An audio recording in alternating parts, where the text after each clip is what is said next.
Hi guys, my name is Mayfield and welcome back to my YouTube channel show Mortality. It's the show where I drink beverages with you and we talk about something spooky. Today we're going to talk about the murder of Ruthie Mae McCoy, a 52-year-old woman from Chicago. You may have heard about this case because of the recent viral TikTok of that girl who found space behind her bathroom mirror in her New York City apartment. This murder was the inspiration for the 1992 film Candyman and technically remains unsolved to this day. I'm sorry if I seem a little out of it today, guys. I got my second vaccine the other day and I'm mad sleepy, but I'm gonna do my best. Today I have a really special treat. I made us both cups of tea with this special tea that Heather made for me. It's May's Mortalitea. Isn't that cute? My videos are made 2 weeks prior to me posting them, but I think Heather might have already posted her video where she gives me this, and you can watch it on her channel. I'll link it in the description below.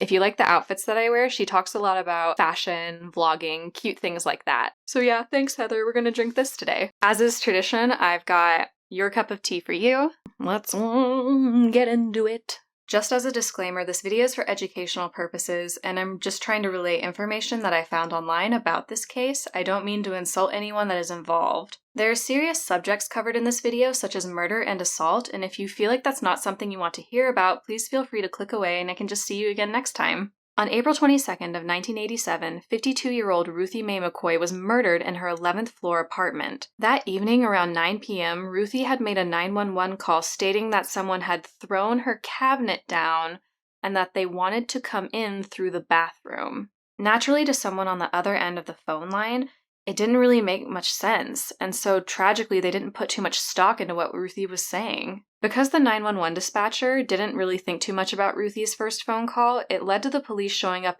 way too late to save Ruthie's life. To understand why it took authorities so long to respond, we need to understand who Miss Ruthie Mae was as a person and also the area she lived in at the time. Ruthie was born into a family of 8 children, and when she was still very young, they moved from the South up to Chicago, hopefully looking for a better life. Things were not as easy as they had hoped, however, and they struggled to stay afloat financially. As Ruthie got older and as she aged into her 20s, it became apparent that she had some mental health problems, but seeing that her family was very religious, they just assumed that she had the devil in her.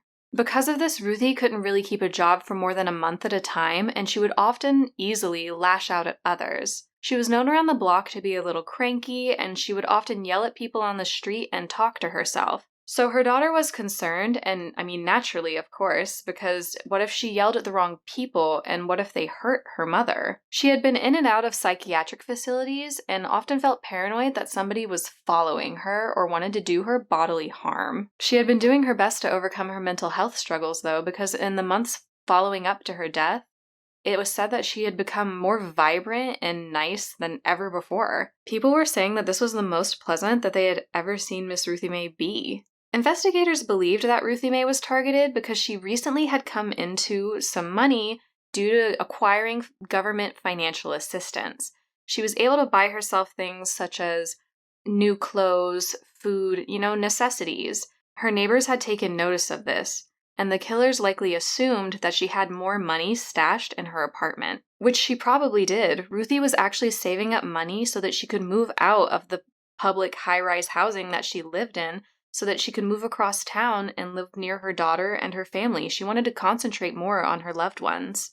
The apartment Miss Ruthie was living in at the time of her death was in a public housing development for low-income households. The neighborhood was said to have upwards of 17,000 people living in the area when it was really made for more like 10,000. The building Miss Ruthie lived in was called the Grace Abbott Homes Building and was 15 stories tall, and also known as the most dangerous building to live in. Home invasions occurred regularly in this apartment building, and there were often phone calls to the police for violence or noise complaints. It was said that the elevators in the building were often broken, the stairs were very dark, and drugs were present. For somebody like Ruthie Mae, who was a 52-year-old woman living alone, this was likely a very scary situation.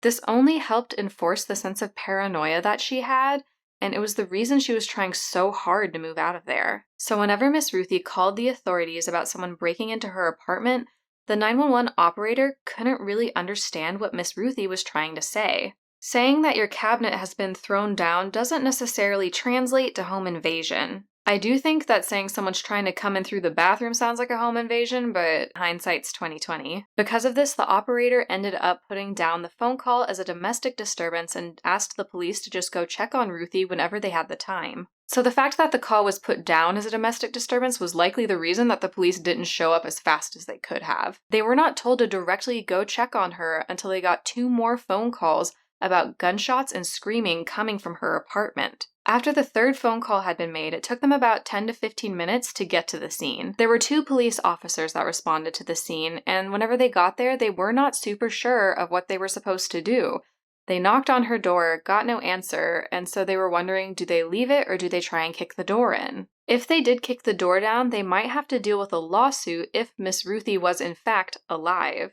It was also mentioned by one neighbor that Miss Ruthie always answered the door, and so they had figured maybe she stepped out for a while. They hadn't heard any further noise while they had been there, and the other neighbors down the hall said they didn't hear anything at all. The police, feeling that they had spent enough time outside Miss Ruthie's apartment, decided to leave, guessing that everything was probably okay. The next morning, a woman who lived next door to Ruthie called 911 again because she had not received her daily morning visit from Ruthie. Every morning, Ruthie would come over and say hello to this neighbor before going out and starting her day, but today Ruthie had not shown up. The police arrived back on the scene. There are 6 police officers outside of Miss Ruthie's door and then 4 security officers as well who work for the building. The neighbors encouraged the officers to break down the door, but the security guards discouraged them from doing this, saying like, oh, but what if you get sued? What about a lawsuit? After all the hubbub, after all the noise in the hallway, everybody just left again for a second time. So the next day, the same woman who called the police the day prior went to the apartment building's front office and told them why she was concerned about Miss Ruthie. Around 1 p.m. that same day, a building employee and a carpenter went to Miss Ruthie's front door and drilled through the lock. Whenever they got into the apartment, they found Miss Ruthie's body on her bedroom floor shot 4 times. She was lying on her side in a pool of her own blood, and her hand was over her chest. The cause of death was determined to have been internal bleeding due to a severed pulmonary vein. I did wonder if maybe Miss Ruthie had been taken to a hospital, if she had gotten help sooner, would she have survived? But in the autopsy report, it shows that due to her pulmonary vein being severed, it's not likely that she would have survived a ride to the hospital. Papers, loose change, general home debris was all over the floor of her room, and they said that the apartment had a smell of rotten flesh, because by this point, Ruthie's body had been in the apartment for 2 days. With the discovery of her body, the police were once again called, and everyone finally decided to, show up. Investigators' first thought was that Miss Ruthie probably knew her attackers, considering there was no sign of forced entry through her front door. The door was not off the hinges, the lock was not broken. But upon further inspection, and after reviewing her 911 call, they realized that someone had actually made their way into Miss Ruthie's apartment through her bathroom mirror. They noticed her bathroom mirror, which was also a medicine cabinet, had been removed from the wall and was actually completely missing from the apartment. The attackers had gone into the apartment next door to hers, and it was being rented out at the time, so people did live there. They removed the bathroom mirror to reveal a 2 to 3 foot wide crawl space in between the walls of each apartment. The attackers crawled through this space, which was originally meant to access the pipes and plumbing for maintenance purposes, and they got behind Ruthie's mirror, unscrewed it from the wall, and got in through that hole in the wall into her apartment. To the investigators, Ruthie's desperate phone call was starting to make a lot more sense. The real kicker, though, is that this experience was not uncommon in the building that Ruthie lived in. Apparently, for the past year, tenants had been describing shadowy figures that would emerge from their bathrooms and run out their front doors. They also would report sounds of people trying to break into their apartments from the bathroom, so much so that people were sleeping with furniture propped up against their bathroom doors, or they were tying rope to things so that the doors couldn't be opened. It was also said that many tenants would go to sleep with a bucket near their beds so that if they had to go to the bathroom at night, they would go in the bucket instead of having to go into the bathroom. So this likely sounds outrageous to most of you, but for news coming out of this low-income neighborhood in Chicago, it was relatively normal, especially for this building. Most people had already known about the space behind the medicine cabinets, and most people also knew that they were only secured to the wall with just a handful of nails. To a determined individual, that's nothing. People would use these crawl spaces behind the medicine cabinets for all kinds of reasons. To hide and escape from the police, to rob someone and not murder them, but just rob them. A few teenagers who lived in the building even mentioned that they would just get around the building that way for fun. The building's tenants were not shocked that the murder had occurred in this way. Now we have to wonder who would be horrible enough to do this to Miss Ruthie. Other tenants had mentioned that they saw two men leaving Miss Ruthie Mae's apartment with a television and a rocking chair. Their names were Edward Turner, age 18, and John Hondras, age 21. So before the trial, the man who lived in the apartment next door to Ruthie's, Tim Brown, made a statement claiming that he and a friend had been hanging out in his apartment for most of the day, when John Hondras, Edward Turner, and another third friend had shown up to hang out. This third friend who had just arrived, named Ronald Coleman, showed John and Edward how you could access other apartments through this hole behind the medicine cabinet. Tim said he witnessed John and Edward crawling in through that hole behind the medicine cabinet and getting into Ruthie's apartment. He said he heard gunshots, and then a little while later he saw John and Edward leaving her apartment with the rocking chair and television. After hearing the neighbors' reports, they were subsequently taken into custody and charged with burglary, home invasion, armed robbery, armed violence, and murder. That was kind of hard to say. Burglary, burger.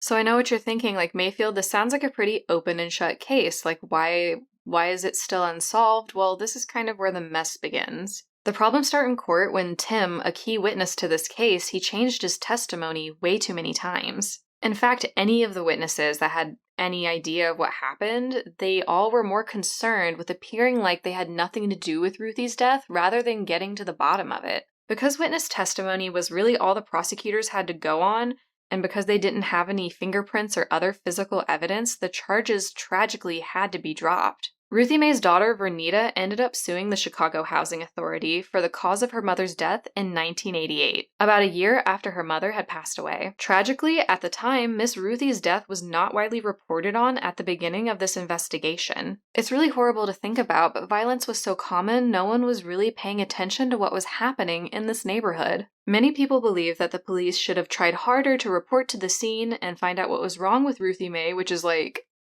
yeah. A news reporter had asked the police whether or not this 911 system failure would be investigated. A police department official had told them yes, and that they were already looking into the matter and would assess the situation properly. A while later, the reporter had contacted the police department for an update, and the same police department official that they had talked to previously, said, actually, there's no need for an investigation. Like, I don't know how to roll my eyes hard enough. This case was also the inspiration for the 1992 film Candyman. They didn't even really change too much for the movie. I haven't seen it myself yet, but I read that they basically changed some of the smaller details, but the fact that it was directly inspired by this case remains obvious. It makes you wonder if Ruthie's family got any money from the film, but I'm gonna take a wild guess and say no. If they actually did, please let me know so I can, be corrected, of course, but Hollywood tends to not impress me very often, so I'm gonna say no. Miss Ruthie Mae's death was way underreported, and the police definitely didn't do their due diligence. She was a person who had a family and things that she still wanted to do. I mean, she was only 52 years old. I don't know how you guys feel about it, but 52 is definitely way too young to be passing away like that. I really hope her family has managed to find some kind of peace or justice for themselves. I think that's it for today's video, guys. I'm sorry if I seemed a little out of it. Today was a really sleepy day for me. As usual, please hit that like, subscribe. I'm just a baby YouTuber and it really helps me a lot. I'm going to be posting again next Monday, 10 a.m. Central. We're going to be talking about another cult again. I'll see you again next week, okay guys? Bye!